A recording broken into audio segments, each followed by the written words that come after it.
ఒకప్పుడు మహిళల హక్కుల కోసమని, స్వేచ్ఛ కోసమని, సమానత్వం కోసమని, వాళ్ళను కూడా మనుషుల్లాగే గుర్తించాలని చెప్పి చట్టాలొచ్చాయి, రకరకాల ఉద్యమాలొచ్చాయి, పెద్ద పెద్ద సంఘాలొచ్చాయి. మొత్తం మీద వాళ్ళకి చాలా ఎక్కువ మద్దతు దక్కుతూ ఉండేది. పోంగ, పోంగ, పోంగ అందులోనే కొందరు వాటిని మిస్‌యూజ్ చేయడం, ఆ మహిళ అనే ఆ జెండర్‌నే బ్లాక్‌మెయిలింగ్‌కి వాడుకొని, రకరకాలుగా వేధించడానికి దాన్ని వాడుకొని, చివరికి ఇటువంటి వాళ్లకు మద్దతు పలకాలి అన్నా కూడా భయపడే పరిస్థితిని తీసుకొని అయితే వస్తూ ఉన్నారు. సీరియస్లీ ఎక్కడ చూసినా రోజుకో సంఘటన జరుగుతూనే ఉన్నాయి. ఫ్యూ డేస్ బ్యాక్ చూసే ఉంటారు. 21 సంవత్సరాల ఒక ఆమె వాళ్ళ ఏమంటారు వాళ్ళ వాళ్ళ టీంతో కలిపి ఒక సివిల్ కాంట్రాక్టర్ని ఏ విధంగా బెదిరించింది. ఆ కేసు చూసారా? కర్ణాటకలో ఒక సివిల్ కాంట్రాక్టర్ ఉంటారు. ఆయనకు వాళ్ళ ఫ్రెండ్ ఒక అమ్మాయిని పరిచయం చేశారట. సో ఆ అమ్మాయి ఈ సివిల్ కాంట్రాక్టర్ ఫోన్లో అప్పుడప్పుడు మాట్లాడుకునే వాళ్ళట.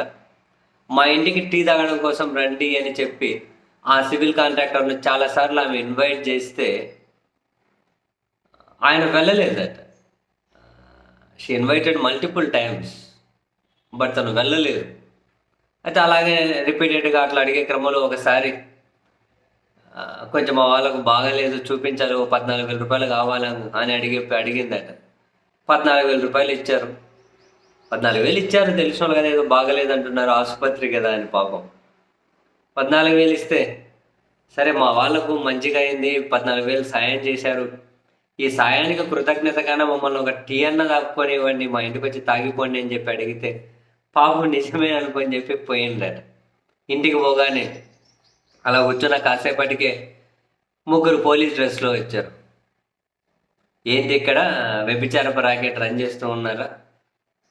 బస్ స్టేషన్కి బా, అది ఇది అని చెప్పి హడావిడి చేసి ఈతందే షర్ట్ ఇప్పేసి అన్నది ఆమె ఫోటో ఈయన ఫోటో తీసుకొని అలా అల్చల్ చేసి ఏది స్టేషన్కి బాపా అని చెప్పి ఆయన దగ్గర క్యాష్ ఏమో ఉన్నట 20,000 18,000 26,000.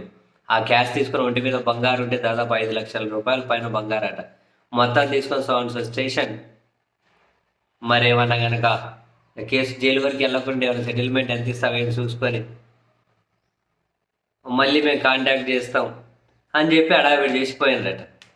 ఆ కాంట్రాక్టర్ మనం క్యాజువల్గా మాట్లాడుకుంటూ ఉన్నాం, మీరు టీకి పిలిస్తే కదా నేను వచ్చాను, రండి పోయి మనం పోలీస్ కంప్లైంట్ ఇద్దామని వద్దులే అన్నదట. వద్దులే అని రండి పోలీస్ కంప్లైంట్ ఇద్దామని ఆయన పోలీస్ కంప్లైంట్ ఇచ్చే కానీ పోతూ ఉంటే ఆమె బెదిరింపుకు దిగిందట. నువ్వు ఇక్కడికి వచ్చి నన్ను అత్యాచారం చేసే ప్రయత్నం చేసావు అని చెప్పి నేను కేసు పెడతాను, అండ్ మీ ఇంటికి వచ్చి నీకు నాకు ఎఫ్ఐఆర్ ఉందని చెప్పి మీ ఇంట్లో వాళ్ళందరికీ చెబుతాను, నువ్వు ఇంకా ఉల్టా డబ్బులు ఇవ్వాలి మాకు అని చెప్పి అంటే ఆయనకు దిమ్మ తిరిగింది. అరే వీళ్ళంతా ఒక టీమా, ఇదంతా ఒక ముఠానా, ఎంతమంది మోసం చేశారు అని. సరే ఎట్లయినా సరే అని చెప్పి పోయి పోలీస్ కేసు పెట్టిండు. అటువంటి కేసులు ఇంకా 2-3 ఉన్నాయట. ఇంక బయటకు చెప్పుకునే వాళ్ళు చెప్పుకోలేని వాళ్ళు ఎంతమంది ఉన్నారో పాపం బాధితులు. అందరితో ఇదే పంతానట. ఫోన్లో మాట్లాడాలి, రండి అంకుల్ ఇంటికి అనాలి, టీ తాగుదామనాలి, పోవాలి, ఈ విధంగా బెదిరించాలి, డబ్బులు వసూలు చేయాలి. ఇదంతా ఒక ముఠా అంట. పోలీసులు సర్చ్ చేశారు, మొత్తం మీద అందరినీ తాజాగా అయితే అరెస్ట్ చేశారు. ఆ అమ్మాయి పేరుగా నయన అట. అందమే ఒక పెట్టుబడి అవుతుంది అబ్బా ఈ రోజుల్లో. చిచ్చి, అందమే ఒక పెట్టుబడి. ఎంత నీచానికి దిగజారిపోతారు అయ్యా. అందాన్ని పెట్టుబడిగా పెట్టే బదులు ఇంకో మాట అనకూడదు, కానీ మరి ఆ పని చేసుకోవచ్చు కదా ఇంకా అదే అందంతో. దరిద్రులు తయారయ్యారు. ఎట్లున్నారో చూడండి.